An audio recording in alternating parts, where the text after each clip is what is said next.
And when he created Adam alayhi salam, a new life form after him, it tells us first of all that the jinns existed before us. And then the human beings came after. And Iblis got jealous and arrogant, and he asked, why would God make this human to inherit the earth and to do work and be honored to Allah? And then he orders the angels to bow to Adam. So Iblis rebelled against Allah. How? The reason why Allah subhanahu wa ta'ala called Iblis a kafir, a disbeliever and an outcast, was not because he merely disobeyed Allah. It was not because he merely did not bow to Adam. The reason is that Iblis,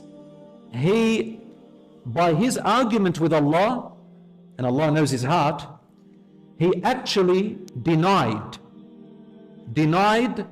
some of Allah's names and glory, his attribute. What did he deny?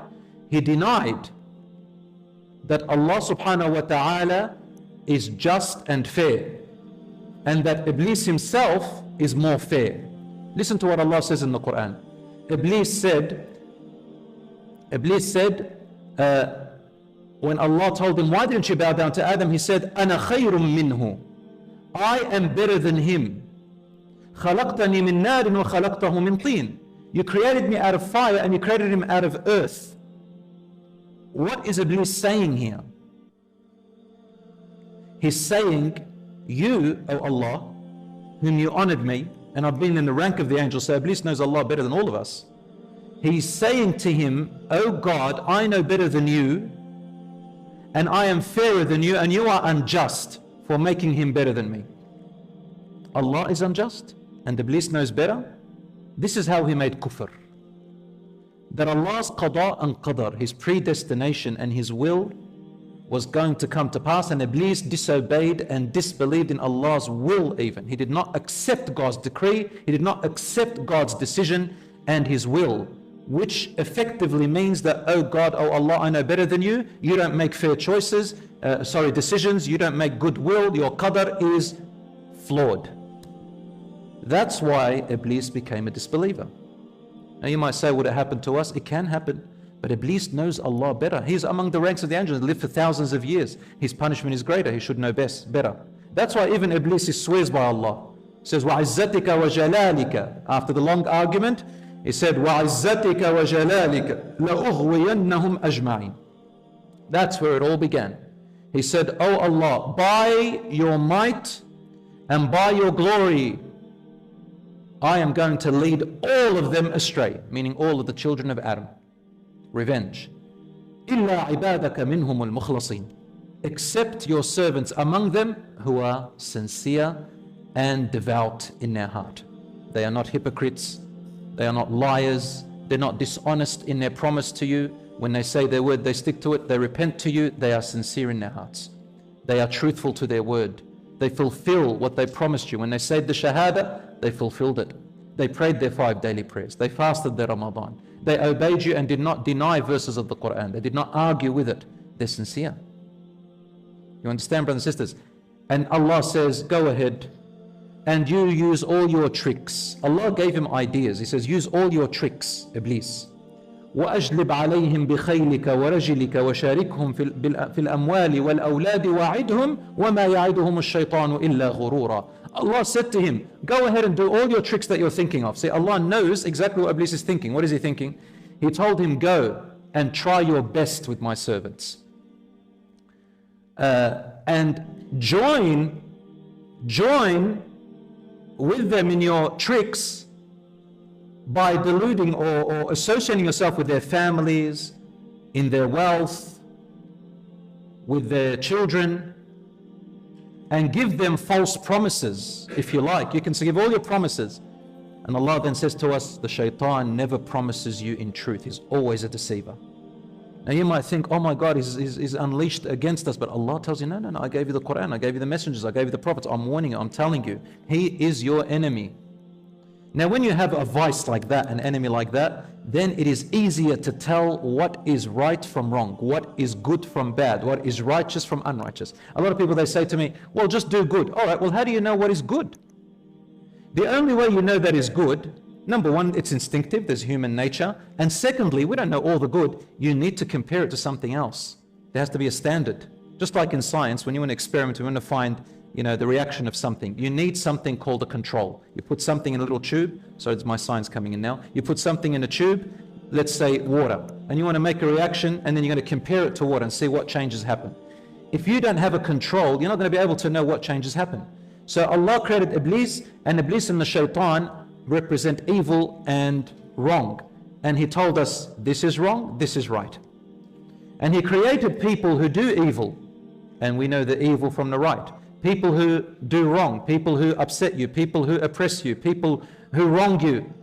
And what do you learn out of it? You learn forgiveness, you learn pardoning, you learn mercy, you learn right from wrong, you strengthen yourself as well. You're able to tell people apart who you can trust and who you can't. Otherwise, everybody will look good. So Allah brings out all of this stuff just like He brought it out in the heart of Iblis. Now, brothers and sisters, the shaitan, after that day, promised that he will lead all of the children of Adam alayhi salam astray. And he said to Allah, لَإِنْ أَخَّرْتَنِي إِلَى يَوْمِ الْقِيَامَةِ If you leave me alive until the day of judgment, لَأَحْتَنِكَنَّ ذُرِّيَّتَهُ I am going to steer his progeny, all of the human beings, like the way you steer a horse. أَحْتَنِكَنَّ al-hanak is the jaw here, and that means this is how you put the reins in a horse, and it goes back into the mouth close to the jaw. It's called أَحْتَنِكَنَّ. I will steer them like the way a person steers a horse. And then he said, وَلَآتِيَنَّهُمْ I will come to them, مِنْ بَيْنِ أَيْدِيهِمْ from in front of them, and from behind them, and a distance from their right, and a distance from their left.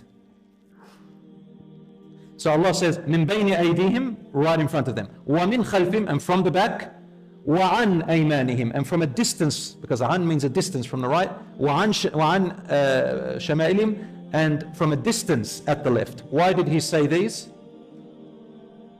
Because the shaitan is able to come forward from here and from the back, but on the sides, some ulama said, the angels that sit on the right and left never leave you alone, and they are tremendous. Whereas here in the front and the back, there is an easier pathway. However, what he missed is saying, he didn't say, I'll come towards them from the top and from the bottom. The shaitan said, I will come from in front, from the back, from a distance from the right, from a distance from the left, but he did not say from above them and from below them. Now this is all a metaphor, but why didn't Iblis say, I will approach them from above them and from below them? Well, which means that he's going to get us from all sides except from the top and bottom. Some of the mufassirun, ulama, scholars that told us, because when you say your dua and turn to Allah, it goes upwards. And aboveness is your dua. Allah subhanahu wa ta'ala says, إِلَيْهِ يَصْعَدُ الْكَلِمُ الطَّيِّبُ وَالْعَمَلُ الصَّالِحُ يَرْفَعُ To Him ascends good deeds and the beautiful words, dua and dhikr. And Allah does not let anyone, any shaitan get in between Him, between Allah and your dua and your dhikr. From below them, when you go to sujood. When you're in sujood, that's at the bottom. And Allah does not let anyone get in between Him and your sujood when you're on the ground. The shaitan cannot approach you in these two ways. So, what is the key? Whenever the shaitan comes and gives you whispers and tries to attack you and tries to delude you, then remember, call upon the Lord who created the shaitan to save you and connect with Him. The shaitan cannot get between you. And go into sujood in your salat. That will strengthen you and weaken the shaitan. My beloved brothers and sisters, Shaitan denied the names and attributes of Allah subhanahu wa ta'ala. He disobeyed Allah. When Allah asked him to prostrate to Adam alayhi salam, he was jealous, he was arrogant, and he was so proud that he didn't want to prostrate to Adam when Allah subhanahu wa ta'ala ordered everyone in the heavens and the earth to prostrate to Adam alayhi salam. He didn't accept the order and decision of Allah. And then he becomes a disbeliever. Then he challenged Allah to lead the son of Adam astray. And he asked Allah, requested Allah to give him life until Judgment Day. Allah gave him what he wanted. But there is also good news for us. As long as we ask Allah subhanahu wa ta'ala for forgiveness, He will forgive us. No matter how shaitan deceives us, no matter how he makes us fall into sins, as long as we turn towards Allah, we ask Allah for forgiveness, Allah will forgive us. So repent to Him, turn back to Him, and cry to Him, beg to Him. Allah subhanahu wa ta'ala will definitely forgive you. Allah subhanahu wa ta'ala loves your repentance, no matter what, no matter how many sins you have done. As long as you cry to Allah, you beg to Allah, you come back to Allah, you repent to Allah, He will embrace you. And to Allah we have the salvation. We have no one else to go. وَمَنْ يَغْفِرُ الذُّنُوبَ إِلَّا اللَّهِ. And who will forgive if not Allah? Allah subhanahu wa ta'ala says, لا تقنطوا من رحمة الله إن الله يغفر الذنوب جميعا. Never ever despair in the mercy of Allah. Allah will forgive all of your sins. So have high hopes in Allah subhanahu wa ta'ala and constantly ask Allah's forgiveness. Allah subhanahu wa ta'ala will shower mercy in your life.